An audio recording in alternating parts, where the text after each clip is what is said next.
Why do we keep on doing the same thing over and over and over again? Almost 2 days ago, I put out a video talking about the fact that we are just not taking into account all of the ungraded comic book supply that is out there. And today I'm coming with you with the proof. Man, when I listen to a lot of comic book YouTubers, Alf, you can vouch for this.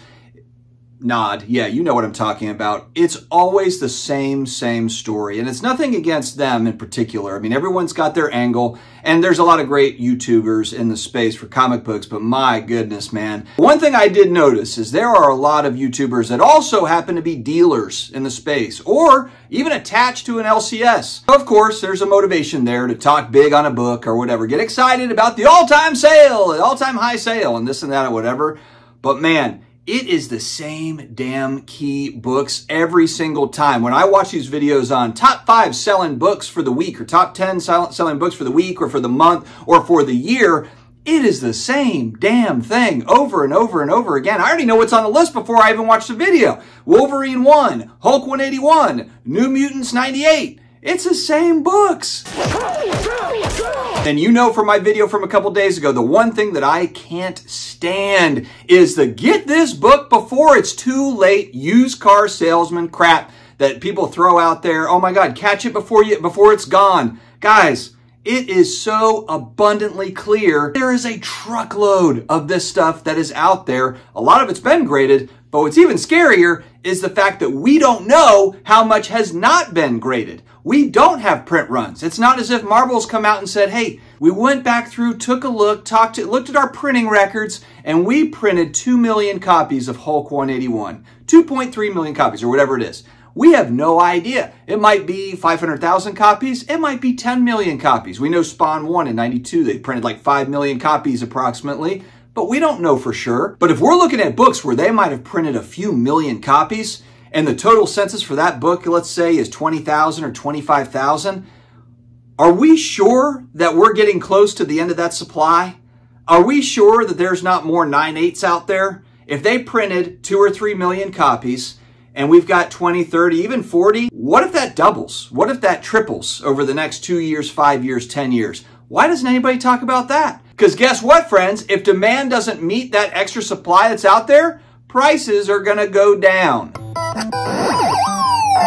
And I said it yesterday, and I'll stick with it. That Wolverine 1 that's selling now 9.8 for $600, $700, $800, I'd think that that could very possibly be, of course, I can't see into the future. 5 years, I would not be shocked if that's a $200, $250 book and a 9.8, given how many are out there in the universe. I mentioned my friend that's got copies of that book, Amazing Spider-Man 300, that are not graded. There's a lot of collectors that don't want to grade their books, but guess what? Eventually, they will sell to a dealer and they will grade those books. It's just a matter of time. It's like trying to fight against gravity. It's just going to happen eventually. Don't take my word for it. Look at Fantasia Comics. Am I saying it right? Fantast. The huge find, amazing find of the dad, the son is out there, and he's got this find. 300,000 books approximately. And there's a ton, multiples and multiples of major keys that have never been graded. And he's been grading these over the last, year or 2 years or so. I don't know the complete story. I'm excited for the documentary to come out and learn more about it. He's selling copies. He's keeping copies. He's trading. He's selling. He's in it. He's in the game. But my God, guys, this is one huge, and granted, this is not an everyday occurrence, 300,000 books, and a lot of them being major books, key books, or minor keys, as a lot of these folks like to talk about. I don't believe that to be a regular occurrence, but that one collection on its own, you know, if you're increasing the census by, 5%, 10%, that one collection alone on some of these key books, that's a major shift. But there's more, Alf. Just from a simple Google search, 2018 rare valuable comic collection, over 1,000 books found. 2020 trove of rare comic books found in Vancouver. September 2023, 4 or 5 months ago, there's 80-year-old comics going out to auction that were found in a feed store in Pennsylvania. Guys, we are in the middle. We're in the middle of it. We're not at the end of it. We might even still be kind of at the beginning of it. A huge, humongous grading boom across all collectibles. So I'm talking about comic books here today, but like I've said about sports cards and trading cards, they're grading 15 million plus trading cards a year at the major companies. That's not even including all the other companies. That's just the major 4 companies.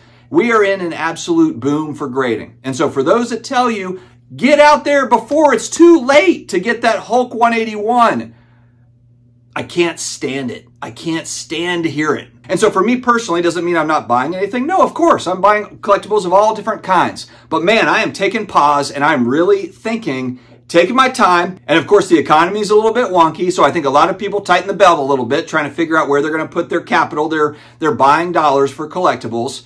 And I'm just taking a little bit more time and thinking about it. You know, what are the odds that this census is going to double? Do I need this now or can I get this in 2 years? Can I get it in 1 year? Can I get it in 5 years? You know, these I think are very important questions as a collector, speculator, investor, whatever you want to call yourself, or a hybrid of all these things. That's what I consider myself to be.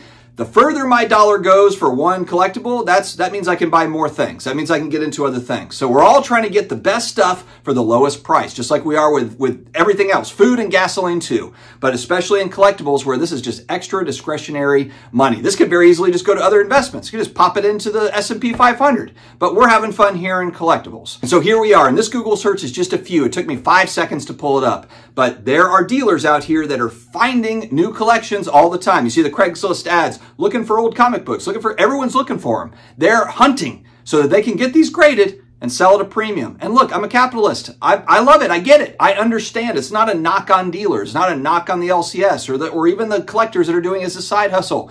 It's not a knock. But for someone that's looking for long-term holds, that is buying to hold long-term, of course, we're trying to get in as low as possible. And then 10, 20, 30 years down the road, maybe we sell off or whatever. So coming here today with a little bit of a contrarian take, just because I'm tired of hearing the same thing over and over and over again, why doesn't anyone just tell the truth? All right, friends, stay healthy, stay awesome, and I'll talk to you again later.